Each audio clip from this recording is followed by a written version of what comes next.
Hi ಎಲ್ರಿಗೂ ನಮಸ್ತೆ. Welcome back to my YouTube channel. ನಾನು ಲಾಸ್ಟ್ ವಿಡಿಯೋ ಅಪ್ಲೋಡ್ ಮಾಡಿದ್ದೀನಲ್ಲ, ಅದ್ರದ್ದು ಕಂಟಿನ್ಯೂಷನ್ ಆಗಿದ್ದು ಗುಜರಾತ್ ಅಲ್ಲಿ ಸೆಕೆಂಡ್ ಡೇ. ಇವತ್ತು ಬೆಳಿಗ್ಗೆನೆ ರೆಡಿಯಾಗಿ ತಿಂಡಿ ತಿನ್ನೋಕೆ ಅಂತ ಹೊರಗಡೆ ಹೋದ್ವಿ.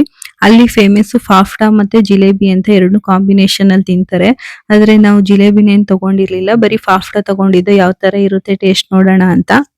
ಅದ್ರ ಜೊತೆ ನಂಚ್ಕೊಳಕ್ಕೆ ಅನ್ಬಿಟ್ಟು ಮೆಣಸಿಕಾಯಿನ ಫ್ರೈ ಮಾಡ್ಕೊಟ್ಟಿರ್ತಾರೆ, ಮತ್ತೆ ಉಪ್ಪಿನಕಾಯಿ ಗೊಜ್ಜು ಸುಮಾರ್ ತರ ಅದಕ್ಕೆ ನಂಚ್ಕೊಳಕ್ಕೆ ಅಂತಾನೆ ವೆರೈಟಿ ಕೊಟ್ಟಿರ್ತಾರೆ. ಆದ್ರೆ ಎಲ್ಲದಕ್ಕಿಂತ ಅದ್ರಲ್ಲಿ ಉಪ್ಪಿನಕಾಯಿ ಜೊತೆ ತಿನ್ನೋದೇ ಚೆನ್ನಾಗಿತ್ತು. ಮತ್ತೆ ನಾನು ಒಂದ್ಸರಿ ಮೆಣಸಿಕಾಯಿ ಖಾರ ಇರುತ್ತಾ ಇಲ್ವಾ ಅಂತ ಟ್ರೈ ಮಾಡೋಣ ಅಂತ ತಿಂದ್ ನೋಡ್ದೆ, ಆದ್ರೆ ಜಾಸ್ತಿ ಖಾರ ಇತ್ತು. ನಮ್ಗದೆಲ್ಲ ಅಡ್ಜಸ್ಟ್ ಆಗ್ಲಿಲ್ಲ. ಇವತ್ತೇನೆ ವಾಪಸ್ ಹೋಗೋಣ ಅನ್ಬಿಟ್ಟು ನಾವು ಫ್ಲೈಟ್ ಟಿಕೆಟ್ ಬುಕ್ ಮಾಡ್ಕೊಂಡಿದ್ವಿ. ಇವತ್ತು 3 ಗಂಟೆಗಿತ್ತು ನಮ್ಗೆ ಫ್ಲೈಟ್. ಹಂಗಾಗಿ ಇನ್ನೂ ಟೈಮ್ ಆಯ್ತಲ್ಲ, ಇನ್ನೊಂದ್ ಫ್ಯಾಕ್ಟ್ರಿ ವಿಸಿಟ್ ಮಾಡ್ಕೊಂಡು ಹೋಗೋಣ ಅನ್ಬಿಟ್ಟು ಹೊರಟಿದ್ವಿ. ಅಷ್ಟರಲ್ಲಿ ನಾವು ಸ್ನಾಕ್ಸ್ ತಿನ್ನೋಕ್ ಹೋದಾಗ ಗೊತ್ತಾಯ್ತು, ನಾವು ರೂಮ್ ಮಾಡಿದ ಪಕ್ಕದಲ್ಲೇನೆ ಒಂದು ಫೇಮಸ್ ದೇವಸ್ಥಾನ ಇದೆ ಅಂತ. ಇಲ್ಲಿ ತನಕ ಬಂದು ಹಂಗೆ ಹೋಗ್ಬಾರ್ದಲ್ಲ ಅನ್ಬಿಟ್ಟು ನಾವು ಹೋಗೋಣ ಅನ್ಬಿಟ್ಟು ಹೊರಟ್ವಿ. ಇಲ್ಲಿಗೆ ತುಂಬಾ ಜನ ಬರ್ತಾ ಇದ್ರು, ತುಂಬಾ ರಶ್ ಕೂಡ ಇತ್ತು. ಮತ್ತೆ ಶಾಪಿಂಗ್ ಮಾಡಕ್ಕಂತೂ ಜಾಸ್ತಿ ಇದ್ದು, ಆದ್ರೆ ನಾವು ಶಾಪಿಂಗ್ ಏನು ಮಾಡಕ್ ಹೋಗ್ಲಿಲ್ಲ, ನಮ್ಗ್ ಜಾಸ್ತಿ ಟೈಮ್ ಇರ್ಲಿಲ್ಲ. ಹಂಗಾಗಿ ನಾವ್ ಇಲ್ಲಿ ಮುಗಿಸ್ಕೊಂಡು ನಾವು ಮತ್ತೆ ಒಂದ್ ಫ್ಯಾಕ್ಟ್ರಿ ಹೋಗಿ ಮತ್ತೆ ನಾವು ಏರ್ಪೋರ್ಟ್ ಹೋಗ್ಬೇಕಿತ್ತು. ಇಲ್ಲಿಂದೇನೋ ಜೋಶಲ್ಲಿ ಹೊರಟೋದ್ವಿ ಹೋಗೋಣ ಅಂತ. ಆದ್ರೆ ಅಲ್ಲೇ ಹತ್ರಕ್ ಹೋದ್ಮೇಲೆ ಗೊತ್ತಾಯ್ತು, ಅಲ್ಲಿ 900 ಮೆಟ್ಲೈತೆ ಬೆಟ್ಟದ ಮೇಲೆ ಇರೋದು. ಅಲ್ಲಿ ಹತ್ತಿ ಆಮೇಲೆ ದರ್ಶನ ಸಿಗೋದು ದೇವ್ರದು ಅಂತ. ಇಲ್ಲಿ ತನಕ ಬಂದು ಹಂಗೆ ವಾಪಸ್ ಹೋಗ್ಬಾರ್ದಲ್ಲ ಅನ್ಬಿಟ್ಟು ನಾವುನು ಹೋದ್ವಿ. ಮತ್ತೆ ಅಲ್ಲಿ ಮೆಟ್ಲನ್ನ ಹತ್ತಕ್ಕಾಗ್ದಿರೋರ್ಗೆ 4 ಜನ ಇರ್ತಾರೆ, ಇಬ್ಬಿಬ್ರು ಚೇಂಜ್ ಮಾಡ್ಕೊಂಡು ವಯಸ್ಸಾಗಿರೋರ್ನೆಲ್ಲ ಕೂರ್ಸ್ಕೊಂಡು ಹೋಗ್ತಿದ್ರು. ಇಲ್ಲಿ ಮೆಟ್ಲುಗಳು ಯಾವ ತರ ಮಾಡ್ಬಿಟ್ಟಿದ್ರು ಅಂತಂದ್ರೆ, ಈಗ ಬೆಟ್ಟನ ಬಳಸ್ಕೊಂಡು ಹೋಯ್ತಾರಲ್ಲ ಆ ತರ ಮಾಡ್ಲಿಲ್ಲ, ಫುಲ್ ಸ್ಟ್ರೇಟ್ ಆಗಿ ಮಾಡ್ಬಿಟ್ಟಿದ್ರು. ಮೆಟ್ಲೆಲ್ಲ ಹೈಟ್ ಆಗಿತ್ತು, ಅಂದ್ರೆ ಕಡ್ದು ಅಂತಾರಲ್ಲ ಆ ತರ ಇತ್ತು. ಜಾಸ್ತಿ ಸುಸ್ತ್ ಕೂಡ ಆಯ್ತಾಯ್ತು ಹೊತ್ತಕ್ಕೆ. ಎಲ್ಲಾರು ಸ್ವಲ್ಪ ದೂರ ಹತ್ತೋದು ಕುತ್ಕೊಳ್ಳೋದು ಹಂಗ್ ಮಾಡ್ತಾ ಇದ್ರು. ನಾವು ಒಂದ್ಸರಿ ಕುತ್ಕೊಂಡ್ವೇನೋ ಅಷ್ಟೇ, ನಮ್ಗೆ ಜಾಸ್ತಿ ಟೈಮ್ ಇರ್ಲಿಲ್ಲ. ಹಂಗಾಗಿ ಬೇಗನೆ ಹತ್ತಿದ್ವಿ ಮೇಲ್ಗಡೆ. ಈ ದೇವಸ್ಥಾನದ ಹೆಸರು ಚಾಮುಂಡಾ ದೇವಸ್ಥಾನ ಅಂತ. ಇದು ತುಂಬಾ ಫೇಮಸ್ ದೇವಸ್ಥಾನ. ಅಂದ್ರೆ 51 ಶಕ್ತಿ ಪೀಠಗಳು ಏನಿರ್ತವೆ ಅದ್ರಲ್ಲಿ ಇದು ಒಂದು ಶಕ್ತಿ ಪೀಠ ಅಂತೆ. ಈ ದೇವಸ್ಥಾನದ ಕತೆ ಏನಪ್ಪಾ ಅಂತಂದ್ರೆ, ಚಂಡ ಮತ್ತೆ ಮುಂಡ ಅಂತ ಇಬ್ಬರು ರಾಕ್ಷಸರನ್ನ ಸಂಹಾರ ಮಾಡೋಕೆ ಅಂತ ದುರ್ಗಾದೇವಿ ಉಬ್ಬುನಿಂದ ಉದ್ಭವ ಆಗಿರೋದು ಚಾಮುಂಡಾ ದೇವ್ರು. ಚಾಮುಂಡ ಅಂತ ಹೆಸರು ಬಂದಿರೋದು ಅದೇ ಕಾರಣಕ್ಕೆ. ಚಂಡ ಮತ್ತೆ ಮುಂಡ ಅಂತ ರಾಕ್ಷಸರನ್ನ ಸಾಯಿಸಿರೋದಕ್ಕೆ ಚಾಮುಂಡ ಅಂತಾನೆ ಹೆಸರು ಬಂದಿದೆ. ಇಲ್ಲಿ ಗುಜರಾತ್ ಅಲ್ಲಿ ಇದು ತುಂಬಾ ಫೇಮಸ್ ದೇವಸ್ಥಾನ. ಮತ್ತೆ 51 ಪೀಠಗಳೇನೈತೆ ಅದ್ರಲ್ಲೂ ಇದು ಒಂದಾಗಿರುತ್ತೆ. ಇಲ್ಲಿ ನನ್ಗೇನ್ ವಿಶೇಷ ಅನ್ಸ್ತು ಅಂತಂದ್ರೆ, ಅಲ್ಲಿ ದೇವಸ್ಥಾನದಲ್ಲೆಲ್ಲ ಬರೀ ಒಂದೇ ಉಂಡಿ ಇದ್ದುದಷ್ಟೇನೆ. ಮತ್ತೆ ಆರತಿ ತಟ್ಟೆನೂ ಏನಿರ್ಲಿಲ್ಲ, ಆರತಿಗೆ ಅಮೌಂಟ್ ಹಾಕ್ಬೇಕು ಅನ್ನೋದು ಇರ್ಲಿಲ್ಲ. ಅಲ್ಲಿ ಬಂದವರೆಲ್ಲ ಉಂಡಿಗೆನೆ ಅಮೌಂಟ್ ಹಾಕ್ತಿದ್ರು ಅಷ್ಟೇನೆ. ಮತ್ತೆ ನಮ್ ಕಡೆ ಏನಂತಂದ್ರೆ, ಒಂದೇ ದೇವಸ್ಥಾನದಲ್ಲಿ 10 ದೇವ್ರು ಮಾಡ್ಬಿಟ್ಟು 10 ಉಂಡಿ ಮತ್ತೆ 10 ಆರತಿ ತಟ್ಟೆ ಇರ್ತಿತ್ತು. ಆದ್ರೆ ಇಲ್ಲಿ ಆತರ ಏನ್ ಕಾಣಿಸ್ಲಿಲ್ಲ ನಮ್ಗೆ. ಮತ್ತೆ ದೇವಸ್ಥಾನದಲ್ಲಿ ತುಂಬಾ ರಶ್ ಇದ್ರು ಕೂಡ ಜೆಂಟ್ಸ್ ಬೇರೆ ಲೇಡೀಸ್ ಬೇರೆ ಅಂತ ಬಿಡ್ತಾ ಇದ್ರು. ಹಂಗಾಗಿ ದರ್ಶನಕ್ಕೆ ಏನ್ ಹಿಂಸೆ ಆಗ್ಲಿಲ್ಲ, ತುಂಬಾ ಚೆನ್ನಾಗಿ ದರ್ಶನ ಆಯ್ತು. ಮತ್ತೆ ಇಲ್ಲಿ ಕೆಲವೊಂದ್ ಕಡೆ ಕೆಳಗಡೆಯಿಂದಾನೇ ಕಾಯಿ ತಂದು ಪೂಜೆ ಮಾಡಿಸ್ಕೊಂಡು ಮನೆಗ್ ತಗೊಂಡ್ ಹೋಗ್ತಿದ್ರು. ಮತ್ತೆ ಕೆಲವರು ಏನಾದ್ರು ಅಡ್ಕೆ ಕಟ್ಕೊಳಕ್ಕೆ ಅಂತಾನೆ ಅಲ್ಲಿ ಕಾಯಿನ ತಂದು ಕಟ್ತಿದ್ರು. ನಾವುನು ದರ್ಶನ ಎಲ್ಲ ಮುಗಿಸ್ಕೊಂಡು ಕೆಳಗಡೆ ಹೊರಟ್ವಿ. ಅಂದ್ರೆ ನಾವು ಜಾಸ್ತಿ ಲೇಟ್ ಏನ್ ಮಾಡ್ಕೊಂಡಿಲ್ಲ, ನಮ್ ಟೈಮ್ ಕಡಿಮೆ ಇರೋದ್ರಿಂದ ಬೇಗನೆ ದರ್ಶನ ಮುಗಿಸಿ ಕೆಳಗಡೆ ಬಂದ್ವಿ. ಅಲ್ಲೂನು ಸೇಮ್ ಅದೇ ದೇವ್ರು ಇನ್ನೊಂದ್ ದೇವಸ್ಥಾನ ಇತ್ತು, ಇದು ತುಂಬಾ ಚೆನ್ನಾಗಿತ್ತು. ಮತ್ತೆ ಇಲ್ಲೂನು ಅಷ್ಟೇ, ಸುತ್ತ ಅಕ್ಕಪಕ್ಕ ಎಲ್ಲ ಇದೇ ದೇವ್ರದ್ದು ಸಣ್ಣ ಸಣ್ಣ ದೇವಸ್ಥಾನಗಳೆಲ್ಲ ಇದ್ವು.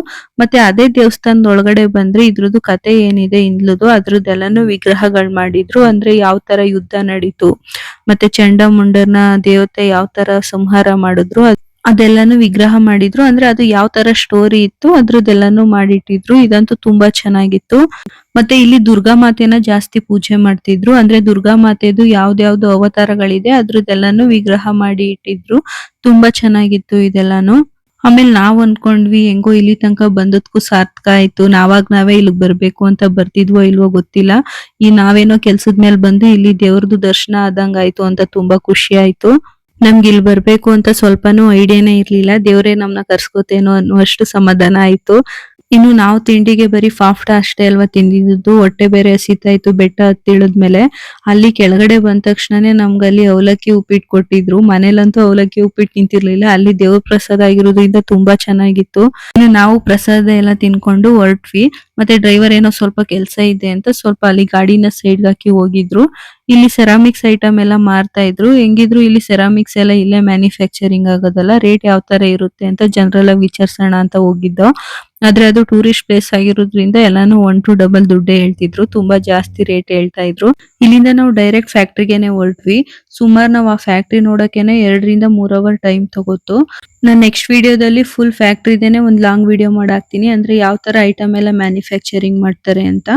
ಇನ್ನು ನಾವುನು ಎಲ್ಲ ಫ್ಯಾಕ್ಟ್ರಿ ಎಲ್ಲ ವಿಸಿಟ್ ಮಾಡ್ಕೊಂಡು ಇನ್ನು ನಮ್ಗೂನು ಫ್ಲೈಟ್ ಟೈಮ್ ಆಗುತ್ತೆ ಅನ್ಬಿಟ್ಟು ಅಲ್ಲಿಂದ ಹೊರಟ್ವಿ. ಇನ್ನು ಮಧ್ಯಾಹ್ನ ಊಟ ಟೈಮ್ ಆಗಿತ್ತಲ್ಲ, ಊಟ ಮಾಡ್ಕೊಂಡು ಒಂದೇ ಸರಿ ಏರ್ಪೋರ್ಟ್ ಹೋಗೋಣ, ಇನ್ನು ಅಲ್ಲಿಂದ 2 ಅವರ್ ಇನ್ ಸಂಜೆ ಆಗ್ಬಿಡುತ್ತೆ, ಫ್ಲೈಟ್ ಹತ್ತಾದ್ಮೇಲೆ ಆಗಲ್ಲ ಅನ್ಬಿಟ್ಟು ಅಲ್ಲೇ ಆನ್ ದ ವೇ ಹೋಗ್ಬೇಕಾದ್ರೆ ರೋಟಿ ಮತ್ತೆ ಪಾಲಕ್ ಪನ್ನೀರ್ ತಿನ್ಕೊಂಡು ಹೊರಟ್ವಿ. ಇನ್ನು ಗುಜರಾತ್ ಅಲ್ಲಿ ನಾವು ಇದ್ದುದು ಕರೆಕ್ಟ್ ಆಗಿ 24 ಅವರ್ಸ್ ಅಷ್ಟೇನೆ. ಅಂದ್ರೆ ನಾವು ಫ್ರೈಡೆ ಹೊರಟಿದ್ದು, ಸಂಡೇ ಬರೋಣ ಅನ್ಕೊಂಡ್ವಿ. ಆದ್ರೆ ನಮ್ಗೆ ಅಲ್ಲಿ ವೆದರ್ ತುಂಬಾ ಬಿಸಿಲು ಮತ್ತೆ ಅಂತ ಗಲೀಜು, ಅಷ್ಟು ಇಂಪ್ರೂವ್ನು ಆಗ್ಲಿಲ್ಲ ಅಲ್ಲಿ ಏರಿಯಾ ಎಲ್ಲ. ಹಂಗಾಗಿ ನಮ್ಗೆ ಜಾಸ್ತಿ ಇರಕ್ ಆಗ್ಲಿಲ್ಲ. ಹಂಗಾಗಿ ನಾವು ಶನಿವಾರನೇ ಹೊರಟ್ ಬಂದ್ಬಿಟ್ವಿ ವಾಪಸ್ಸು. ಮತ್ತೆ ನಮ್ಗೆ ಭಾನುವಾರ ಸ್ವಲ್ಪ ಫಂಕ್ಷನ್ ಗಳು ಇದ್ವು, ಹಂಗಾಗಿ ನಾವು ಜಾಸ್ತಿ ಉಳ್ಕೊಳ್ಳಿಲ್ಲ, ಒಂದೇ ದಿನಕ್ಕೆ ಎಲ್ಲ ಕೆಲಸ ಮುಗಿಸ್ಕೊಂಡು ಬಂದ್ಬಿಟ್ವಿ. ನಾನು ಈ ಕಡೆಯಿಂದ ಹೋಗ್ಬೇಕಾದ್ರೆ ಬೆಂಗಳೂರಲ್ಲಿ ಟ್ರಾಫಿಕ್ ನೋಡ್ಬಿಟ್ಟು ಬೈಕೊಂಡು ಹೋದೆ, ಏನಪ್ಪಾ ಇದು ಟ್ರಾಫಿಕ್ ಅಂತ. ಆದ್ರೆ ನಾನು ಈ ಕಡೆಯಿಂದ ಹೋಗ್ಬೇಕಾದ್ರೆ ಯಪ್ಪ ನಾವಿರೋದೇ ಬೆಸ್ಟ್, ಪುಣ್ಯ ಮಾಡಿದೀವಿ ನಾವಿರೋ ಜಾಗಕ್ಕೆ. ಎಲ್ಲೇ ಹೋದ್ರುನು ಎಲ್ಲೇ ಬಂದ್ರುನು ನಾವಿರೋ ಜಾಗನೇ ಸೇಫು, ಮತ್ತೆ ನಮ್ಮೂರ್ ನಮ್ಗೆ ಸರಿ ಅಂತಾರಲ್ಲ ಆ ತರ ಅನ್ನಿಸ್ಬಿಡ್ತು ಅಲ್ಲಿ ಒಂದೇ ದಿನಕ್ಕೆ. ಅದ್ರಲ್ಲೆಲ್ಲ ಏನ್ ತುಂಬಾ ಖುಷಿಯಾಗಿದ್ದು ಅಂತಂದ್ರೆ, ನಮ್ಗೆ ಗೊತ್ತಿಲ್ದೇನೆ ಅಂತ ಪವರ್ಫುಲ್ ಜಾಗಕ್ಕೆ ಹೋಗಿದ್ದಷ್ಟೇನೆ. ಅಲ್ಗ್ ಹೋಗಿದ್ ಬಂದ್ಮೇಲೆ ಏನೋ ಸಮಾಧಾನ, ಒಂಥರ ಖುಷಿನೂ ಆಯ್ತಾಯ್ತು. ಇನ್ನೊಂದ್ ವಿಷಯ ಏನಪ್ಪಾ ಅಂತಂದ್ರೆ, ದೇಶ ಸುತ್ತು ಕೋಶ ಓದು ಅಂತಾರಲ್ಲ, ನಮ್ಗೆ ಎಷ್ಟೇ ಕೆಲ್ಸ ಇದ್ರು ಎಷ್ಟೇ ಬಿಸಿ ಇದ್ರು ಈ ತರ ಎಲ್ಲಾದ್ರೂ ಹೋಗಿದ್ ಬಂದಾಗ ತುಂಬಾ ವಿಷಯಗಳು ಗೊತ್ತಾಗುತ್ತೆ. ಈಗ ನಾವು ಮೊಬೈಲ್ ಅಲ್ಲಿ ಎಷ್ಟಾದ್ರೂ ಸರ್ಚ್ ಮಾಡ್ಬೋದು, ಎಲ್ಲಾದ್ರ ಬಗ್ಗೆ ವಿಷಯಗಳು ಕೂಡ ತಿಳ್ಕೊಬಹುದು. ಆದ್ರೆ ನಾವು ಮೊಬೈಲ್ ಅಲ್ಲಿ ನೋಡೋದ್ಕಿಂತ ಪ್ರಾಕ್ಟಿಕಲ್ ಆಗಿ ನೋಡಿ ತಿಳ್ಕೊಳ್ಳೋದ್ಕು ತುಂಬಾ ವ್ಯತ್ಯಾಸ ಇರುತ್ತೆ. ಇನ್ನು ನೆನ್ನೆ ನಾವು ಸೀಟ್ ಬುಕ್ ಮಾಡ್ಕೊಂಡಿದ್ವಲ್ಲ, ಅದು ನಮ್ದು ರೆಕ್ಕೆ ಸೈಡೇ ಇತ್ತು ಸೀಟು, ಹಂಗಾಗಿ ನಮ್ಗೆ ಸರಿಯಾಗಿ ವ್ಯೂ ಪಾಯಿಂಟ್ ಏನು ಕಾಣಿಸ್ತಿರ್ಲಿಲ್ಲ. ಅದಕ್ಕೆ ನಾನು ಈ ಕಡೆಯಿಂದ ಬರ್ಬೇಕಾದ್ರೆ ಕರೆಕ್ಟ್ ಆಗಿ ನೋಡಿ ರೆಕ್ಕೆ ಇಲ್ದೇ ಇರೋ ಸೈಡೇನೆ ಸೀಟ್ ನ ಬುಕ್ ಮಾಡ್ಕೊಂಡೆ. ಹಂಗಾಗಿ ನಮ್ಗೆ ಈ ಸರಿ ವ್ಯೂ ಪಾಯಿಂಟ್ ಎಲ್ಲ ತುಂಬಾ ಚೆನ್ನಾಗಿ ಕಾಣಿಸ್ತಿತ್ತು. ಮತ್ತೆ ನಾವು ತಿನ್ನಕ್ಕೆ ಈ ಸರಿ ಸ್ನಾಕ್ಸ್ ಎಲ್ಲ ಏನು ತಗೊಂಡಿರ್ಲಿಲ್ಲ, ಅಂದ್ರೆ ನಾವು ಬರ್ಬೇಕಾದ್ರೇನೆ ಊಟ ಮಾಡ್ಕೊಂಡ್ ಬಂದ್ವಲ್ಲ, ಹಂಗಾಗಿ ನಾವೇನು ತಗೊಂಡಿಲ್ಲ, ಮೊದ್ಲೇ ಕಾಸ್ಟ್ಲಿ. ನೆನ್ನೆ ರೆಡಿಮೇಡ್ ಚಿಕನ್ ಬಿರಿಯಾನಿ ತಿಂದೇನೆ ಸಾಕಾಗೋಗಿತ್ತು, ಹಂಗಾಗಿ ಏನು ತಗೊಂಡಿಲ್ಲ ಅಲ್ಲಿ. ಇನ್ನು ನಮ್ಮೂರ್ ಹತ್ತತ್ರ ಬರ್ತಾ ಇದ್ದಂಗೆ ಏನೋ ಒಂಥರ ಸಮಾಧಾನ. ಈಗ ನಾವ್ ಎಲ್ಲೇ ಹೋಗ್ಲಿ ಏನೇ ಮಾಡ್ಲಿ ನಮ್ಮೂರ್ ನಮ್ಗೆ ಸರಿ ಅನ್ನೋ ಹಾಗೆ. ಊರಲ್ಲಿದ್ರೆ ಎಲ್ಲಾದ್ರೂ ಟ್ರಿಪ್ ಹೋಗೋಣ, ಎಲ್ಲಾದ್ರೂ ಹೊರ್ಗಡೆ ಹೋಗೋಣ ಅನಿಸ್ತಾ ಇರುತ್ತೆ. ಆದ್ರೆ ಎಲ್ಲಾದ್ರೂ ಹೊರ್ಗಡೆ ಹೋದ್ರೆ ಎಷ್ಟೊತ್ತಿಗೆ ನಮ್ಮ ಊರಿಗೆ ಬಂದು ಸೇರ್ಕೋತೀವೋ ಅನಿಸ್ತಾ ಇರುತ್ತೆ. ಅಂತೂ ಸೇಫ್ ಆಗಿ ಬಂದು ನಮ್ಮೂರ್ ತಲುಪ್ತೋ ನಾವುನು. ನೆಕ್ಸ್ಟ್ ವಿಡಿಯೋದಲ್ಲಿ ಸಿಗೋಣ. ನೆಕ್ಸ್ಟ್ ವಿಡಿಯೋದಲ್ಲಿ ಫುಲ್ ಲಾಂಗ್ ವಿಡಿಯೋ ಅಪ್ಲೋಡ್ ಮಾಡ್ತೀನಿ, ಅಂದ್ರೆ ಯಾವ ತರ ಸೆರಾಮಿಕ್ಸ್ ಐಟಮ್ ಎಲ್ಲಾನು ಮ್ಯಾನುಫ್ಯಾಕ್ಚರಿಂಗ್ ಮಾಡ್ತಾರೆ ಅಂತ. ಇನ್ನು ನಮ್ಮ ಚಾನಲ್ ಸಬ್ಸ್ಕ್ರೈಬ್ ಮಾಡ್ಕೊಂಡಿಲ್ಲ ಅಂತಂದ್ರೆ ಸಬ್ಸ್ಕ್ರೈಬ್ ಮಾಡ್ಕೊಳ್ಳಿ. Thank you for watching. Bye.